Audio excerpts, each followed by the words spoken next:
एक ऐसा गरीब भक्त जिसके पास ना पैसा था ना सवारी, बस थी तो अटूट श्रद्धा और भगवान शिव के प्रति सच्चा विश्वास।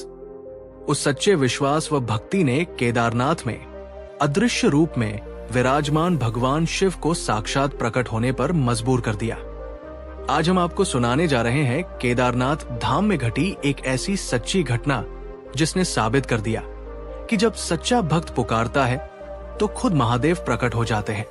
आज आप जानेंगे केदारनाथ धाम में घटी उस अलौकिक लीला के बारे में जो ना सिर्फ आपके रोंगटे खड़े कर देगी बल्कि आपके विश्वास को और गहरा कर देगी। तो वीडियो को आखिर तक जरूर देखना, क्योंकि ये केवल कथा नहीं बल्कि शिव जी साक्षात्कार जीवित गवाही का रहस्य है।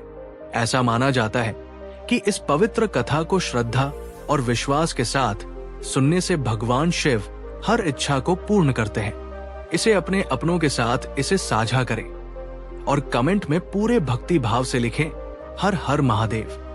नमस्कार दोस्तों, ये कहानी है एक ऐसे निर्धन भक्त की जिसके पास ना पैसा था ना साधन, बस था तो सिर्फ अटूट विश्वास और शिव भक्ति।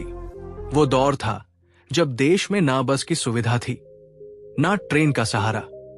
अमीर लोग बैलगाड़ी या घोड़े से सफर करते थे, लेकिन गरीबों के लिए एक ही रास्ता था, पैदल चलना। उसी समय इस भक्त ने संकल्प लिया, मैं बाबा केदारनाथ के दर्शन करूंगा। रास्ता भी ठीक से नहीं पता था, पर मन में भरोसा था कि बाबा खुद रास्ता दिखाएंगे। वो चला गांव गांव रास्ता पूछता, हर कदम पर भोलेनाथ का नाम जपता और यूं ही चलता रहा। पूरे 2 महीने तक, लगातार 2 महीने तक कठिन यात्रा के बाद जब वो भक्त केदारनाथ मंदिर के पास पहुंचा तो उसकी आंखों के सामने सन्नाटा छाया हुआ था। चारों तरफ बर्फ की सफेद चादर बिछी थी और मंदिर के कपाट बंद थे। उसके मन में सवालों का तूफान उठने लगा। क्या अब बाबा के दर्शन नहीं होंगे? उसी वक्त दूर से एक आशा की किरण नजर आई। मंदिर के महंत जी जो पूजा करके मंदिर बंद कर लौट रहे थे। कांपती आवाज में भक्त ने पूछा, पंडित जी, क्या मैं अपने बाबा के दर्शन कर सकता हूं?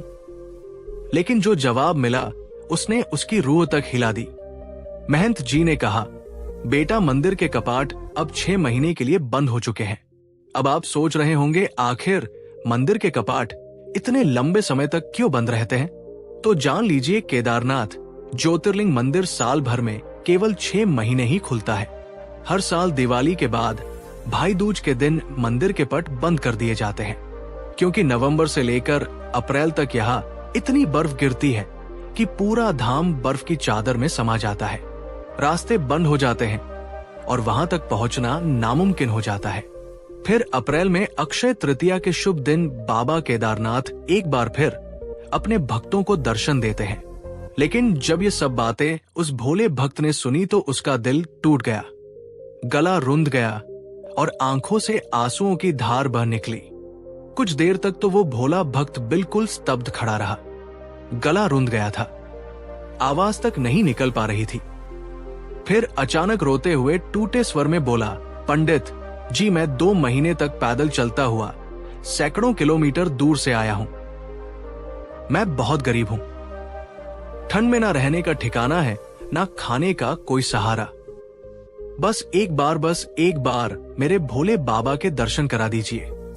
लेकिन अफसोस, पंडित जी के दिल को उसकी बात छू ना सकी। अगर वो कोई अमीर होता तो शायद बात और होती, पर वो तो एक निर्धन था जिसके पास ना कंबल था ना खाना। पंडित जी ने बेरुखी से कह दिया, या तो 6 महीने बाद आना या फिर 6 महीने तक यही रुक जाओ। पर सच्चाई यह है कि तुम यहाँ की हड्डी जमा देने वाली ठंड में एक रात भी नहीं टिक सकोगे। अपनी जान बचाओ और लौट जाओ। जब मंदिर के पट खुलेंगे तब चैन से दर्शन कर लेना। इतना कहकर पंडित जी मंदिर के पट बंद करके चले गए। धीरे धीरे रात का अंधेरा और गहराने लगा। आसमान से आफत बनकर बर्फ गिर रही थी। ठंडी कटीली हवाएं शरीर को चीरती जा रही थी, लेकिन वो भोला भक्त वहीं बैठा रहा, बिल्कुल स्थिर, बस शिव का ध्यान करते हुए उसने मन में एक अटूट संकल्प लिया। जब तक बाबा केदार के दर्शन नहीं होते मैं यहां से एक कदम भी नहीं हिलूंगा। उसका शरीर कांप रहा था। ऐसा लग रहा था मानो किसी भी पल उसके प्राण निकल जाएंगे। तभी उस घने अंधेरे में एक रहस्यमयी रोशनी दिखाई दी और उस रोशनी के बीच से एक अघोरी बाबा आते हुए नजर आए। वो सीधे उस कांपते हुए भक्त के पास पहुंचे। हाथ में प्रसाद और आग की तपिश लिए हुए बोले, बेटा तुम थक गए हो, लो कुछ खा लो और सो जाओ। भक्त की आंखों से आंसू बह निकले। उसने भोजन लिया, आग की गर्मी पाई और शिव के नाम के साथ आंखें मूंद ली और बहुत गहरी नींद में चला गया। सुबह जब उस शिव भक्त की आंख खुली तो उसने देखा चारों तरफ बर्फ का नामो निशान नहीं था। ठंडी हवाएं अब मानो गर्म सांसों में बदल चुकी थी। आसमान साफ था। सूरज की हल्की किरणें चारों ओर बिखरी थी। वो हैरान था, सोच में डूब गया। ये क्या चमत्कार हुआ? पंडित जी तो कह रहे थे कि यहां 6 महीने तक भयंकर बर्फबारी होगी। फिर ये सब अचानक कैसे बदल गया? उसे अचानक उस अघोरी बाबा की याद आई। कहीं वो बाबा स्वयं? ये सोचते ही वो इधर उधर दौड़ने लगा। बाबा पर कोई नहीं मिला। ना वो आग दिखी ना वो अघोरी बाबा। थक हार कर वो मंदिर के पास ही बैठ गया। तभी उसकी नजर पड़ी दूर आते हुए पंडित जी पर, जो मंदिर के सेवकों के साथ मंदिर की ओर बढ़ रहे थे। शिव भक्त तुरंत उनके पास दौड़ा और पूछा, पंडित जी, क्या मंदिर के पट आज ही खुलने वाले हैं? पंडित जी मुस्कुराते हुए बोले, हाँ बेटा, आज अक्षय तृतीया है और हर साल इसी दिन 6 महीने बाद बाबा केदारनाथ के कपाट दोबारा खोले जाते हैं।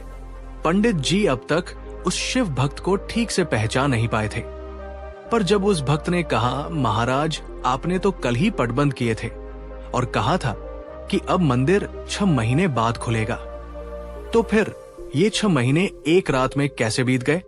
पंडित जी चौंक गए। तुम वही हो ना जो 6 महीने पहले आए थे दर्शन के लिए? शिव भक्त की आंखों में सच्चाई थी। उसने धीमे स्वर में जवाब दिया, पुजारी जी मैं कल ही यहां आया था। 2 महीने पैदल चला और कल रात यही मंदिर के पास सोया। अब आप कह रहे हैं 6 महीने बीत गए। पंडित जी का चेहरा एकदम सन्न रह गया। उनके हाथ कांपने लगे। मन में सवाल उठने लगे, क्या सचमुच बाबा केदारनाथ ने समय को रोक दिया था? क्या किसी चमत्कार ने रात को ही 6 महीने बना दिया था? गंभीर स्वर में उन्होंने पूछा, बेटा कल रात तुम्हारे साथ क्या हुआ था? सब विस्तार से बताओ। शिव भक्त ने गहरी सांस ली, अपनी आंखें बंद की और भावुक स्वर में पुजारी जी से कहा, रात को जब मैं ठंड में कांप रहा था तभी एक अघोरी बाबा मेरे पास आए। उन्होंने मुझे खाना दिया और मेरे लिए आग भी जलाई। फिर बोले, थक गया होगा, खाना खा ले और सो जा। खाना और गर्मी मिलते ही मुझे गहरी नींद आ गई। सुबह जब आग खुली तो ना बाबा थे, ना आग और ना बर्फ। ये सुनकर पुजारी जी और उनके साथ आए सभी लोग सन्न रह गए। उनकी आंखें भर आई, गले से आवाज तक नहीं निकली। कांपते हुए स्वर में पुजारी जी ने पूछा, बेटा वो अघोरी बाबा दिखते कैसे थे? शिव भक्त ने आंखें बंद की जैसे यादों में उतर गया हो और बोला, एकदम वैरागी लग रहे थे। शेर की खाल लपेटे हुए शरीर पर भस्म, गले में रुद्राक्ष की ढेरों मालाएं, माथे पर त्रिकोण तिलक, हाथ में त्रिशूल लिए और आंखों में ऐसा तेज जैसे साक्षात महादेव हो। बस इतना सुनना था पुजारी जी और सभी भक्त हर हर महादेव बोलते हुए उस शिव भक्त के चरणों में गिर पड़े। चारों ओर सन्नाटा था, लेकिन सबकी आंखों में एक ही बात थी, ये कोई आम इंसान नहीं, ये तो बाबा केदार के कृपा पात्र हैं। हर आंख नम थी, हर दिल महादेव के लिए भक्ति से भर उठा था। पुजारी जी कांपते हुए उस शिव भक्त के चरणों में झुक गए और भावुक स्वर में बोले, है शिव भक्त तुम धन्य हो, तुम्हारे लिए तो स्वयं बाबा केदारनाथ मंदिर से बाहर आ गए। उन्होंने अपनी योग माया से तुम्हारे लिए काल को ही मोड़ दिया। 6 महीने की कठिन सर्दी बाबा ने उसे सिर्फ एक रात बना दिया। ये सामर्थ्य सिर्फ महाकाल शिव के पास है। वही समय के साथ खेल सकते हैं और अपने भक्तों के लिए समय को झुका सकते हैं। वो शिव भक्त तो सोच भी नहीं पा रहा था कि क्या हुआ। उसने तो बस एक रात सोचा था, पर जब जागा तो 6 महीने बीत चुके थे। पर उसे ऐसा लगा मानो बस एक रात ही सोया था। तो ऐसे है हमारे महादेव, जो अपनी योग्य माया से 6 महीने को एक रात में बदल सकते हैं, जो कालखंड को छोटा कर सकते हैं, जो अपने भक्तों के लिए समय को भी मोड़ सकते हैं। पुजारी जी की आंखों से आंसू बह रहे थे। उन्होंने कांपते हुए कहा है, शिव भक्त, ये सब तुम्हारी सच्ची श्रद्धा और अटूट भक्ति का फल है। तुम धन्य हो, जिन्हें खुद महादेव ने दर्शन दिए, खुद आकर रक्षा की, खुद खाना दिया और खुद ही समय की रेखा को मोड़ दिया। तो दोस्तों, यही कारण है कि बाबा केदारनाथ को जागृत ज्योतिर्लिंग कहा जाता है, क्योंकि जब भी कोई भक्त सच्चे मन से उन्हें पुकारता है तो महादेव खुद उसकी रक्षा के लिए चल पड़ते हैं। वो सिर्फ मंदिर में नहीं, वो हर भक्त के भीतर उसकी आस्था में वास करते हैं। अगर इस सच्ची कथा ने आपके दिल को छू लिया तो एक सच्चे शिव भक्त की तरह इस वीडियो को लाइक जरूर करें, अपने शिव प्रेमियों के साथ इसे शेयर करें और हर हर महादेव लिखकर कमेंट में अपनी भक्ति प्रकट करें। ऐसी ही दिव्य कथाओं के लिए चैनल को सब्सक्राइब जरूर करें, क्योंकि ये सिर्फ कहानियां नहीं, महादेव की कृपा